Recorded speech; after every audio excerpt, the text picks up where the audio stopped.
ذرا ہٹکے میں خوش آمدید. زرار کھوڑو، وسعت اللہ خان، شاہ زیب جیلانی کا سلام قبول کیجیے. صدر ٹرمپ نے پچھلے دنوں H-1B ویزا اپلیکیشنز کی جو فیس ہے بڑھا کر $1,00,000 کر دی، جس کے بعد سب سے بڑا ری ایکشن بھارت کی طرف سے آیا، کیونکہ ان کے بہت زیادہ لوگ، کوئی 70% لوگ وہاں سے جاتے ہیں ہائیلی اسکلڈ. انہوں نے کہا اس سے یہاں پر ایک ہیومینیٹیرین کرائسس شروع ہو جائے گا. تو یہ کیا معاملہ ہے؟ کیا بھارت کو پنش کیا جا رہا ہے یا کچھ اور بات ہے؟ اس پر ہم پروگرام میں بات کریں گے. واشنگٹن سے ایک گیسٹ ہمارے ساتھ ہوں گے. دوسرا ایک اور خبر آئی جو ذرا دب سی گئی، اور وہ کراچی سے میمن گوٹ کا علاقہ ہے. وہاں پہ 3 ٹرانسجینڈر افراد کو گولیاں مار کر ہلاک کر دیا گیا. کچھ پتہ نہیں کہ وہ کون تھے، کس نے ان کو نشانہ بنایا. اس پر ہم پروگرام کے آخر میں روشنی ڈالیں گے. لیکن پروگرام کا آغاز ہمارے اعلیٰ عدلیہ میں جاری کھینچا تانی سے، اور وہاں پر جو بے چینی پائی جاتی ہے کچھ ججز میں، اس سے. پچھلے جمعے یہ خبر آئی کہ اسلام آباد ہائی کورٹ کے 5 معزز ججوں نے سپریم کورٹ کو رجوع کیا کہ ہمارے جو چیف جسٹس ہیں وہ اپنے انتظامی اختیارات کا بے ساختہ استعمال کر رہے ہیں. ان کے جو یہ اختیارات ہیں وہ عدالتی معاملات پر حاوی ہو رہے ہیں، اور اس کا جائزہ لیا جائے کہ یہ اس سے جسٹس سرو ہو رہا ہے یا نہیں ہو رہا. جو پٹیشنز انہوں نے داخل کی سپریم کورٹ میں وہ الگ الگ تھیں لیکن ایک جیسی تھیں، اور ان میں جو بنیادی سوال تھا انڈر آرٹیکل 184(3), یعنی کہ یہ عوامی مفاد کے لیے یہ پٹیشن تھی، اور اس میں بنیادی حقوق کا تحفظ یقینی بنانا ہے. ان کی یہ جو پٹیشنز تھیں اس پر پھر ہم نے دیکھا کہ پیر کو سپریم کورٹ کے رجسٹرار نے مختلف قسم کی انتظامی آبجیکشنز لگا کر، جواز بنا کر انہیں واپس کیا کہ یہ جو ہے فی الحال اس صورت میں مینٹینیبل نہیں ہے. ایک کلیئر ہمیں نظر آتا ہے حالیہ 1-1.5 سال میں کہ بعض ججز جو ہیں، جو ذرا کہا جاتا ہے کہ انڈیپینڈنٹ مائنڈڈ ہیں، یا وہ فیصلہ دیکھتے وقت دیکھتے نہیں ہیں کہ اس سے سرکار کو فائدہ ہوگا یا نقصان ہوگا. انہیں نظر آ رہا ہے کہ ایک طرح سے سائیڈ لائن کیا جا رہا ہے، انڈرمائن کیا جا رہا ہے. ان کے کیسز، چلتے ہوئے کیسز جو ہے وہ اٹھا کے کسی اور کو دے دیے جاتے ہیں یا بند کر دی جاتے ہیں. اس پر ایک سوال اٹھ رہا ہے کہ ہماری عدلیہ کی آزادی کہاں کھڑی ہے؟ اور یہ صرف ججز کا آپس کا معاملہ نہیں، اس کا براہ راست اثر ہوتا ہے ڈسپینسیشن آف جسٹس پہ، عوامی مفاد کے جو کیسز ہوتے ہیں ان پر بھی. تو ہم اس کو تھوڑا سا سمجھنا چاہ رہے ہیں. ہمیں جوائن کر رہی ہیں لاہور سے بیرسٹر ردا حسین، ان معاملات پر نظر رکھتی ہیں. ابھی ان کا ریسنٹلی ڈان میں ایک تفصیلی آرٹیکل بھی چھپا ہے اس حوالے سے. ردا، ذرا یہ بتائیں گی کہ جو ریسنٹ پہلے جو یہ معاملہ نظر آ رہا ہے، اس میں سپریم کورٹ کے میں جانا 5 ہائی کورٹ کے ججز کا کتنا غیر معمولی ہے؟ یہ شاہزیب صاحب، سب سے پہلے مجھے لگتا ہے کہ یہ سمجھنا بہت ضروری ہے کہ یہ جو 5 ججز ہیں اسلام آباد ہائی کورٹ کے، کہ یہ عدالت عظمیٰ میں گئے کیوں ہیں. یہ اس وقت اس لیے گئے ہیں کیونکہ ایک جج ہے اسلام آباد ہائی کورٹ کے، جسٹس طارق محمود جہانگیری، اور ان کے خلاف ان کے اپنے ہی چیف جسٹس سرفراز ڈوگر نے ایک آرڈر پاس کیا جس سے ان کو کام کرنے سے روک دیا، اور کہا کہ وہ عدالتی فیصلے نہیں دے سکتے، وہ کوئی کام نہیں کر سکتے، وہ عدالت میں prevented from holding court. تو ان کو ایک طرح سے کام کرنے سے پوری طرح سے روک دیا گیا ہے ابھی کے لیے. اور اگر میں تھوڑا کنٹیکسچولائز کروں، جسٹس طارق محمود جہانگیری جو ہیں وہ ان ججز میں سے ہیں جنہوں نے پچھلے سال خط لکھا کہ ایک انکوائری ہونی چاہیے کہ کیا پاکستان میں ایگزیکٹو کی ایک پالیسی ہے کہ وہ عدالتی معاملات میں مداخلت کرتے ہیں. اور اس پہ انہوں نے 6 ججز نے یہ پچھلے سال لیٹر لکھا، اور ایک سگنیٹری اس پہ جسٹس طارق محمود جہانگیری بھی تھے. اور پھر جسٹس جہانگیری ان ججز میں بھی تھے جو الیکشن ٹرائیبیونلز پہ بیٹھے ہوئے تھے، جو 2024 کی الیکشنز ہیں ان کے کیسز سن رہے تھے. تو اس کانٹیکس میں پھر اب جسٹس سرفراز ڈوگر نے ان کو ایک طرح سے کام کرنے سے روک دیا ہے. اور میری نظر میں یہ جو آرڈر پاس کیا گیا ہے جسٹس ڈوگر کے حوالے، اس میں نہ تو آئین میں کوئی اجازت ہے اور نہ ہی قانون میں کوئی اجازت ہے کہ ایک ہائی کورٹ کا جج ایک دوسرے ہائی کورٹ کے جج کو کام کرنے سے روکے. اور ہمارے آئین میں جو پروسیجر ہے کسی جج کو ہٹانے کا وہ ایک ہی پروسیجر ہے اور وہ سپریم جوڈیشل کاؤنسل کے ذریعے ہے. ایک ہائی کورٹ کا جج ایک دوسرے ہائی کورٹ کے جج کے اوپر بیٹھ کے اس کو کام کرنے سے نہیں روک سکتا. مگر اگر ہم ان 5 ججز نے جو پٹیشن فائل کی ہے ان کی اسپیسیفکلی بات کریں, انہوں نے اور براڈر ایشوز بھی اٹھائے ہیں عدالت کی آزادی کے حوالے سے. انہوں نے کہا ہے کہ ہمیں آزادی سے کام نہیں کرنے دیا جا رہا, اور انہوں نے کہا کہ کیا پاکستان میں انصاف کا نظام ہے. اور آپ یہ دیکھیں کہ ہمارے ملک میں کیا پرسیپشن جا رہا ہے کہ 5 اسلام آباد ہائی کورٹ کے ججز, ہم سب نے وہ ویڈیو دیکھی, وہ خود گئے عدالت میں اپنی پٹیشن دائر کرنے, اور وہ خود ان پرسن ساری ججز نے پٹیشن فائل کی ہے. اور اگر آپ ان کی پٹیشن پڑھیں ان میں انہوں نے لکھا ہے کہ this is a desperate measure of last resort, کہ وہ ہر اس فورم پہ گئے ہیں, انہیں کوئی جواب نہیں ملا. انہوں نے جسٹس بندیال کو لکھا, جسٹس قاضی فائز عیسیٰ کو کہا کہ ہمیں آزادی سے کام نہیں کرنے دیا جا رہا. انہوں نے ابھی کے چیف جسٹس کو بھی لکھا مگر انہیں کوئی جواب نہیں ملا. تو انہوں نے کہا کہ یہ ایک آخری قدم ہے ان کا کہ انصاف کے لیے کہ ان کو آزادی سے کام کرنے دیا جائے. انہیں جو شہریوں کے بنیادی انسانی حقوق ہیں ان کو اپ ہولڈ کرنا ہے تو انہیں آزادی سے کام کرنے دینا چاہیے. اور اگر ہم یہ تو انہوں نے صرف اپنی پٹیشنز میں بات کی, مگر آپ پریکٹس میں دیکھیں کہ اسلام آباد ہائی کورٹ میں اس وقت ہو کیا رہا ہے. جسٹس بابر ستار نے فیصلہ دیا کہ جو پی ٹی اے کے چیئرمین ان کے عہدے سے ہٹایا اور کہا کہ ان کی جو تعیناتی ہے وہ درست نہیں تھی اور وہ غلط طریقے سے کی. اگلے دن ایک ڈویژنل بینچ نے اس فیصلے کو معطل کر دیا. اور پچھلے سال جسٹس بابر ستار نے ایک اور فیصلہ دیا جس میں انہوں نے کہا کہ ایک سرویلنس سسٹم ہے جس کے ذریعے ملک میں شہریوں کی سرویلنس ہو رہی ہے, phone data, mobile data, videos, photo سب کی ایکسیس مل رہی ہے. اور انہوں نے کہا کہ اگر اس سرویلنس سسٹم میں ریاست کی کوئی انوالومنٹ ہو, حکومت کی کوئی انوالومنٹ ہو, تو انہوں نے آرڈر پاس کیا کہ وہ حکومت کو میں وزیر اعظم کو اور ان کے کابینہ کو ذمہ دار ٹھہرائیں گے. اس آرڈر کے خلاف اس کو بھی معطل کر دیا, اور صرف معطل نہیں کیا بٹ جسٹس بابر ستار کو روکا گیا کہ وہ اس کیس میں آگے پروسیڈ نہ کر سکیں. اور ہم دیکھتے ہیں کہ ہم یہ کہہ سکتے ہیں جس طرح آپ نے مثالیں دی, ایک کلیئر ٹریک ریکارڈ بنتا جا رہا ہے کہ عدلیہ کے ایسے فیصلے جو سرکار کو پسند نہ ہوں انہیں کس طرح انڈرمائن کیا جائے, اپنے ججز کو انڈرمائن کیا جائے. ہم نے دیکھا کہ یہ جو ریسنٹ جو پچھلے ہفتے جو کچھ ہوا اس کے بعد بہت سارے وکلاء نے احتجاج بھی کیا, لیکن پھر ہم نے دیکھا کہ جو اسلام آباد ہائی کورٹ کے بار کے جو صدر ہیں وہ گورنمنٹ کے ساتھ کھڑے تھے اور انہوں نے کہا کہ جی ہم ان وکلاء کے خلاف کارروائی کریں گے.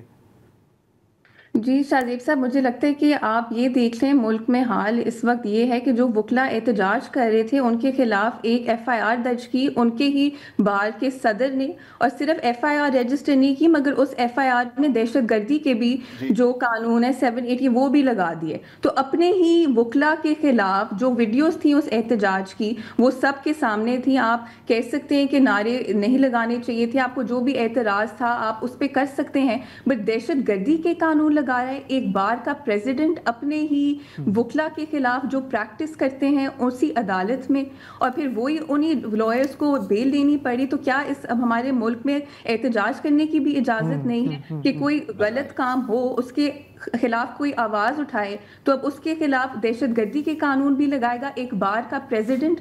یہ تو میں کہوں گی ایک بار کے پریزیڈنٹ کے حوالے سے جو اپروچ ہے ایک بالکل ایک طرح سے بیٹریل ہے لائرز کی, کہ جو لائرز انصاف کے لیے آواز اٹھا رہے ہیں, ایک آزاد نظام کے لیے آواز اٹھا رہے ہیں, ان کے خلاف ہی دہشت گردی کو پنش کیا جا رہا ہے. آج ایک فیصلہ تازہ ترین جو آج آیا ہے, جسٹس جمال مندوخیل نے اسے سنایا کہ آپ کو ہمارے ناظرین کو بھی یاد ہوگا کہ سپریم کورٹ کے 3 ججوں نے جنوری میں ایڈیشنل رجسٹرار جوڈیشل نذر عباس کے خلاف توہین عدالت کے ایک مقدمے کی سماعت شروع کی تھی, جنہوں نے ایک کیس ایک ریگولر بینچ کی سماعت کے دائرے سے باہر نکالنے کی کارروائی کی تھی.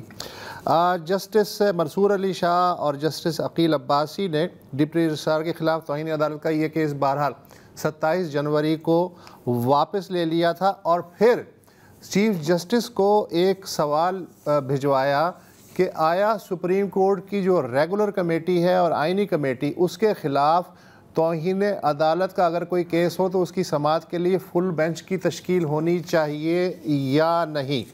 سپریم کورٹ نے آج اس تناظر میں کہا ہے کہ یہ اختیار صرف سپریم جوڈیشل کونسل کا ہے کہ وہ ججوں پہ عائد الزامات یا فرائض سے غفلت کے معاملات پہ فیصلہ کرے۔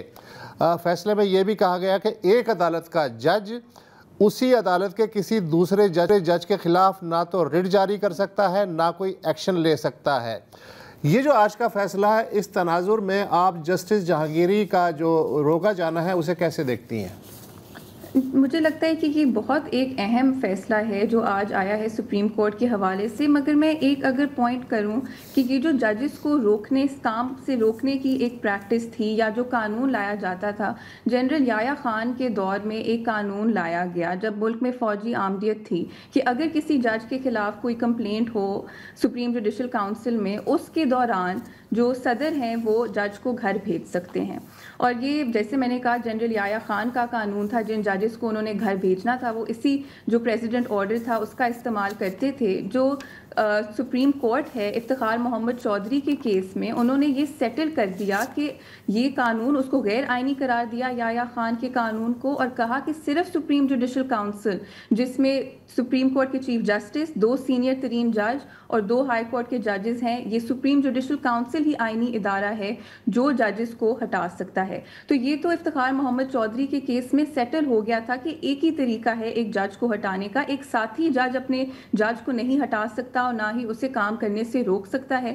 اور جو آج کا فیصلہ آیا ہے جسٹس مندوخیل کا، اس کا کانٹیکس مجھے اس لیے تھوڑا سا فرق لگتا ہے کیونکہ وہ 26ویں آئینی ترمیم کے بعد عدالت عظمیٰ میں اپنی ہی سیاست چل رہی ہے کہ اس کیس میں یہی ہوا تھا کہ ایک ریگولر بینچ ایک کیس سن رہی تھی، وہ پھر ایک آئینی بینچ کو چلا گیا، تو وہ ایک 26ویں آئینی ترمیم کے کانٹیکس میں کیس ہے۔ مگر مجھے لگتا ہے ہمارے عدالتی نظام میں یہ افتخار محمد چودھری کے کیس میں جنرل مشرف نے جب ایمرجنسی لگائی اس کے بعد یہ سیٹل ہو گیا کہ ججز کو آپ اس طرح نہیں ہٹا سکتے۔ اور ہم نے یہ بھی دیکھا کہ جن ججز نے پی سی او کے تحت مشرف کے دور میں اوتھ لیا، حلف اٹھایا، جب عدلیہ بحال ہوئی، ایک آزاد عدلیہ، اس کے بعد ان پی سی او کے جو ججز ہیں انہوں نے جا کے عدالت میں معافی مانگی کہ انہوں نے پی سی او کے تحت حلف اٹھایا۔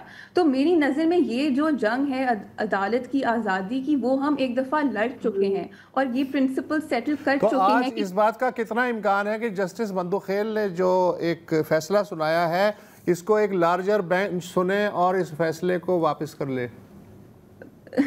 مجھے لگتا ہے آج ہماری جو عدالتوں کا، جیسے میں نے کہا اسلام آباد ہائی کورٹ میں بھی یہی ہو رہا ہے کہ ایک جج فیصلہ دیتا ہے، اگلے دن ہی نوٹس کیے بغیر اس فیصلے کو معطل کر دیا جاتا ہے۔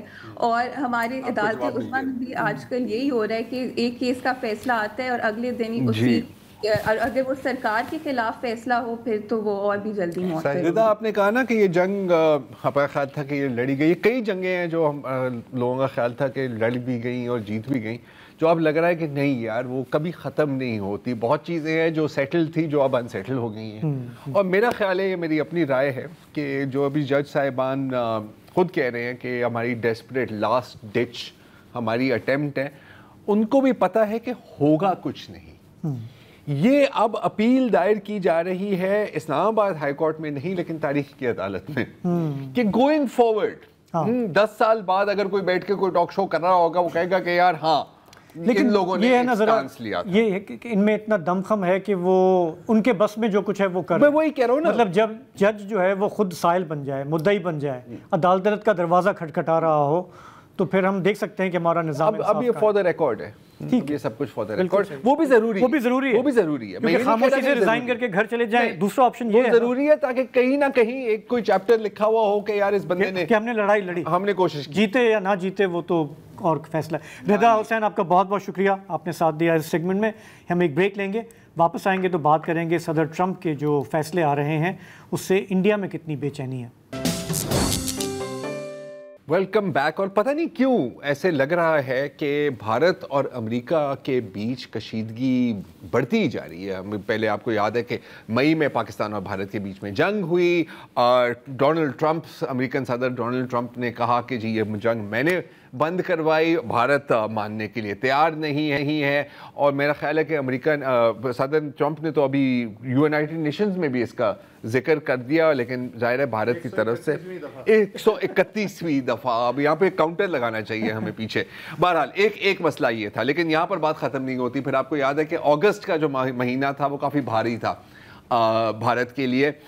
پہلے 25% کی ٹیرف لگائی امریکہ نے انڈین امپورٹس پر, اور پھر 27 اگست ایک ہی ماہ میں ایک اور 25% کی لگا دی کہ یار آپ لوگ نا تیل خریدتے ہو روس سے, اور پھر وہ اس پیسے سے وہ اسلحہ خریدتے ہیں اور یوکرین میں ان کی جنگ چلتی رہتی ہے. تو یہ دو چیزیں ہوئی ہیں.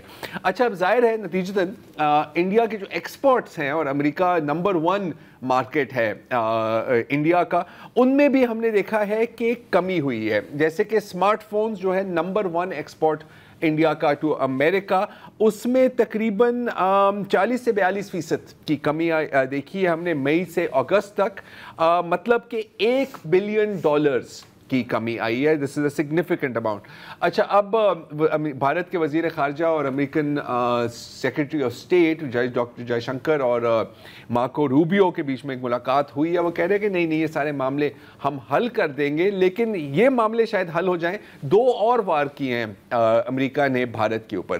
نمبر 1, H1B ویزاز کی جو فیس ہیں وہ 50 گنا بڑھا کر سالانہ $1 لاکھ تک پہنچا دی. اچھا, $1,500 تھی, اب $1 لاکھ ہے. تو آپ دیکھ سکتے ہیں کتنا بڑا جمپ ہے. اچھا, H1B ویزا پروگرام ہے کیا؟ یہ ایک ایسے ایک پروگرام تھا جس کے تحت امریکن کمپنیز فورن ورکرز کو ہائر کر سکتی تھی جن کے پاس اسپیشلائزڈ سکلز تھی. یہ فورن ورکرز جو اس میں سلیکٹ ہوتے تھے وہ پھر 6 سال تک امریکہ میں کام کر سکتے تھے, زیادہ تر میڈیسن کی فیلڈ میں اور ٹیک کی فیلڈ میں یہ لوگ وہاں پر آئے. اچھا, ڈسپروپورشنٹلی یہ انڈینز تھے. تقریباً 72% جو ریسیپینٹس تھے H1B ویزا پروگرام کے وہ انڈینز تھے, اور ان میں بھی سی جو اکثریت تھی شاید تقریباً 80% وہ ٹیکنالوجی کی فیلڈ میں گئے, کیلیفورنیا گئے, سلیکون ویلی گئے. نمبر 2 پہ آتے ہیں چائنیز ایٹ 12%. تو آپ دیکھ سکتے ہیں کہ نمبر 1 اور نمبر 2 میں کتنا فرق ہے. اچھا, اب کچھ وقت کے لیے یہ ایک ون ون سچویشن تھی امریکہ کے لیے. امریکہ کی ٹیک کمپنیز کو سستا لیبر مل رہا تھا, قدرن سستا لیبر, امریکن زیادہ ایکسپینسو تھے, اور انڈین ٹیک ورکرز کو ایک چانس ملتا تھا کہ وہ امریکہ شفٹ ہوں, ایک ویزا کا ایک سٹیزن شپ کا پاتھ وے بھی کھل جاتا تھا, اور پھر آپ ڈالرز میں بھی کما سکتے تھے. تو یہ بہت صحیح چل رہا تھا انٹل ٹرمپ کیم ان, اور اس نے کہا کہ نہیں, اب یہ ہم اس کو ہم روک رہے ہیں تاکہ یہ جابز امریکنز کو ملیں. اچھا, انٹرسٹنگ بات اس میں یہ ہے کہ جو ایوریج سیلری ہے ایک انڈین ٹیک ورکر کی جو H1B ویزا پہ جاتا ہے وہ تقریباً $60,000 سے $70,000 سالانہ ہے. اچھا, ہاں, اب آپ کو فیس دینی ہے $1 لاکھ. تو مطلب کیا کہتے ہیں نا, بارہ نہیں پڑتا. ویزے والے کو دینی ہے کمپنی کو؟ نہیں, جو ویزا دینا وہ آنی اس سے ہی ہے, آنی اس سے ہی ہے گھوم پھر کے. اچھا, اور یہ ان کو جو سیلریز مل رہی تھیں یہ امریکنز کی نسبت کم تھی. Americans would have been charging 100,000 plus.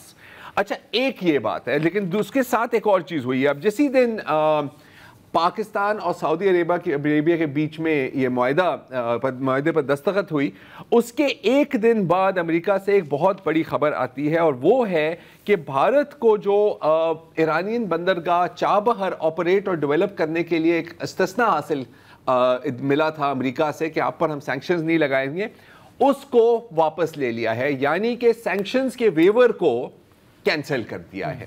آپ کو یاد ہوگا کہ 2003 سے انڈیا کی انوالومنٹ شروع ہوئی تھی چابہر پورٹ میں. ایران کے لیے اوبیسلی ایک بہت بڑی بات تھی. یہ بھارت کو ایک طریقہ ملا تھا کہ پاکستان کو بائی پاس کر کے آپ ڈائریکٹ افغانستان اور وسطی ایشیا کے ممالک کے ساتھ تجارت کر سکیں گے. چیزیں تھوڑی سی ڈاوا ڈول نہیں کیونکہ امریکن سینکشنز اس کے اوپر لاگو ہو گئے تھے, لیکن پھر 2018 میں امریکہ نے ایک اسپیشل ویور دیا بھارت کو کہ یار باقی ہمیں قبول نہیں ہے, تم چاہو تو تم وہاں پر کام کر سکتے ہو. اب کچھ دنوں میں یہ 2 بہت بڑے دھچکے ملے ہیں انڈیا کو. آج میری بات ہوئی Pakistani Washington based analyst Uzair Younis سے جو بڑی کڑی نظر رکھتے ہیں ان معاملات پر. تو پہلے تو میں نے ان سے پوچھا کہ H1B ویزا کے اوپر جو یہ بہت بڑی جو فیس لگائی ہے، اس میں امریکہ کی اپنی سیاست کا کتنا رول ہے؟